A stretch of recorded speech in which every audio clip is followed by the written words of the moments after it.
Nature is a precious gift to humanity. Like a compassionate mother, nature nurtures us, protects us, and sustains us. She gives us food, water, air, land, and many natural resources, which we often take for granted. Nature is also a supreme teacher. She teaches us love, patience, forbearance, and sacrifice, among many other values. And to understand and reflect upon our spiritual connection with the environment, about 1,200 delegates from 70 countries around the world came together on the 25th and 26th of July 2018 to attend the first ever Go Green conference in Prashanthi Nilayam, India, which was hosted by the Sathya Sai International Organization. The conference highlighted Sathya Sai Baba's teachings on the unity of God, nature, and man. The Bible, the Vedas, and other scriptural texts all proclaim that God created the universe. Our magnificent earth is what we call nature. And Sathya Sai Baba says nature is the vesture of God because it represents the aspect of the divine that we can see in the material world. Swami says nature is a gift to humanity from God. Actually, nature is a vesture of God. And Swami went on to say, nature is a manifestation of God.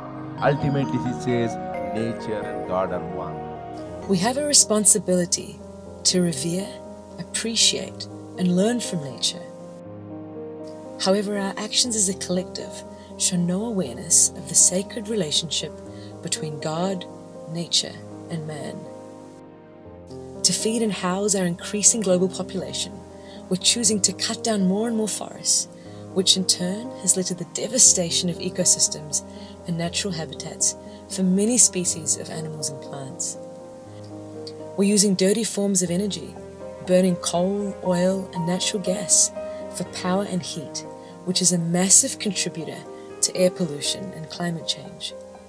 Poor waste management and excessive mining of resources is also leaving large land masses unusable and contributing to water pollution. We have polluted our rivers so badly that even our mother Ganga, from the origin to the end, has become so polluted. It's a shame on us that we, on the one hand, we worship the river and we say she's our mother, and on the other hand, we pollute it. We throw everything. So there is a difference in preaching and practice. The pollution we create does not only harm the environment, but affects our health also. Just as one example, airborne pollutants are responsible for about 1/3 of all deaths from stroke, chronic respiratory disease, and lung cancer. Of all the challenges we are faced with, the most serious one is without doubt climate change. But what is it exactly? What is global warming? There is no simple or short way to describe it, but in a few words, it's unpredictable weather, extreme heat, less rain, melting ice from the glaciers, leading to dramatic consequences for our food production and our water reservoirs. We are seeing heavier monsoons, more frequent tsunamis around the world. Polluted air is affecting our health. There is sea level rise and increased acidity, which is already affecting the ocean ecosystems. While these issues may seem far away, perhaps disconnected from our lives and our actions, what each of us buys, consumes, throws, the way in which we relate to the environment has a direct impact on our planet. For generations, spiritual teachers, faiths, indigenous cultures have been encouraging and reminding us to treat our environment with love and compassion. From the Buddha to Pope Francis to the Dalai Lama, spiritual teachers remind us that we are connected with all creation. Nature gives unconditionally, But man cannot take unconditionally. On the contrary, God made us stewards of nature. The external pollution we see is just a reflection of our inner pollution.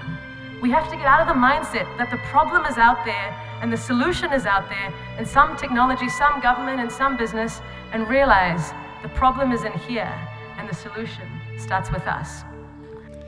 We need to realize that everything we do has an impact on the environment, and because there are so many of us, it's a cumulative impact.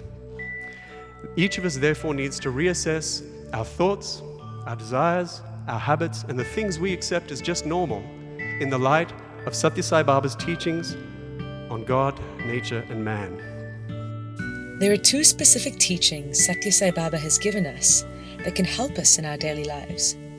Firstly, Sathya Sai Baba encourages us to practice universal human values in our relationship with nature, primarily by manifesting love for all creation and the Creator. Baba embodied the 5 human values in his life: truth, right conduct, peace, love, and non-violence.